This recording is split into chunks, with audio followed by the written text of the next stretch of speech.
દર્શક મિત્રો, મહામંથન મંતવ્ય ન્યૂઝમાં આપનું સ્વાગત છે। ગઈકાલે રાત્રિ દરમિયાન અમદાવાદના જુહાપુરા વિસ્તારમાં આયશા મસ્જિદ પાસે જે હત્યાનો બનાવ સામે આવ્યો હતો, આ મામલામાં જે સામાન્ય બાબતે ઝઘડો થયો હતો ને ઝઘડા એટલો ઉગ્ર સ્વરૂપ ધારણ કરી લીધું કે આરોપીઓ જેમાં રેહાન પઠાણ સાથે જ ફૈઝલ ઉર્ફે ફૈઝ સહિતના લોકો છે તેઓ દ્વારા મૃતક સાલિક નામના યુવાન પર છરીના ઘા ઝીંકીને મોતને ઘાટ ઉતારી દીધો। આ ઘટનાથી વિસ્તારમાં ભારે ખળભળાટ મચી ગયો હતો। ઘટનાની જાણ વેજલપુર પોલીસને થતાં પોલીસની ટીમ ઘટના સ્થળે દોડી આવી હતી અને તપાસના ધમધમાટની શરૂઆત કરવામાં આવી હતી। જો કે આ મામલાને લઈને હવે જે હત્યાનો બનાવ બન્યો છે ત્યારે પોલીસે જે તપાસ કરી છે એ તપાસમાં શું કારણ સામે આવ્યું છે તે બાબતે અમદાવાદના એસીપી દ્વારા મહત્વનું નિવેદન આપવામાં આવ્યું છે।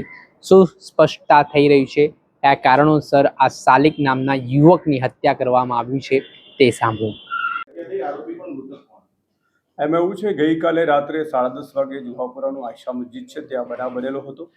ફરિયાદી છે તાહિર ઇમ્તાજ અલી શેખ અને જે મરણજનાર છે એનો ભાઈ છે મોહમ્મદ સાલિક કરીને। બનાવ એવું છે કે મોહમ્મદ સાલિક છે એ જે આયશા મસ્જિદ છે ત્યાં પોતે 10:30 વાગ્યાની આસપાસ હાજર હતો। એ વખતે એણે આરોપીઓ જે છે રેહાન ઉર્ફે 525 અને ફૈઝાન ઉર્ફે ફૈઝ એની સાથે મારામારી થયેલી હતી। એ વખતે એણે ફોન કરીને મિત્ર છે કાસિફ આસિફ અલી શેખ એને ફોન કરીને કીધું કે અહીંયા મારી સાથે મારામારી કરે છે, તું આવી જા।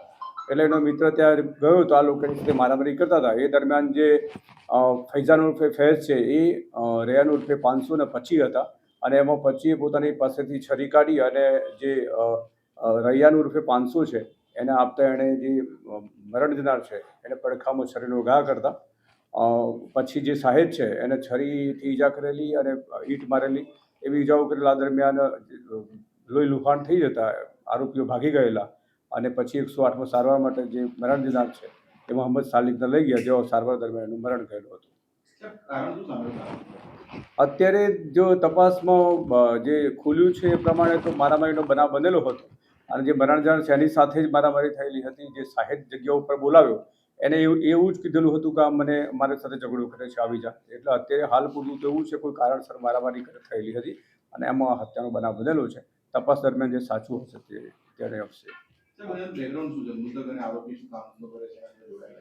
મૃતક છે એ ગેરેજમાં કામ કરતો હતો અને જે આરોપીઓ છે એ જે અત્યારે જે મેઇન આરોપી જે હસ્તગત કરેલો છે તે રેહાન ઉર્ફે 500 એ છે એ કુરિયરનું છૂટક કામ કરે છે।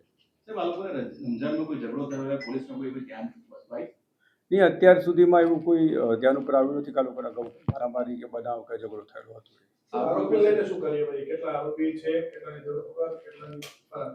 અત્યારે જે 3 આરોપી છે એમાં રેહાન ઉર્ફે 500 છે એને હસ્તગત કર્યો છે। 25 છે એ 25 અને ફૈઝાન એ બંને પકડવા ઉપર બાકી છે।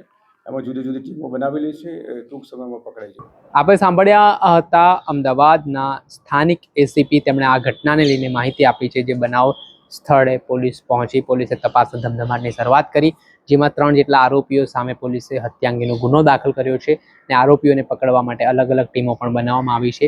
આજે સમગ્ર જુહાપુરા વિસ્તારમાં જે હત્યાનો બનાવ સામે આવ્યો હતો તેના કારણે ઘેરા પ્રત્યાઘાત પડ્યા છે। હવે આ ઘટનાથી જોડાયેલા પડે અપડેટો આપના સુધી પહોંચાડતા રહીશું, એટલે મહામંથન મંતવ્ય ન્યૂઝ જોતા રહો।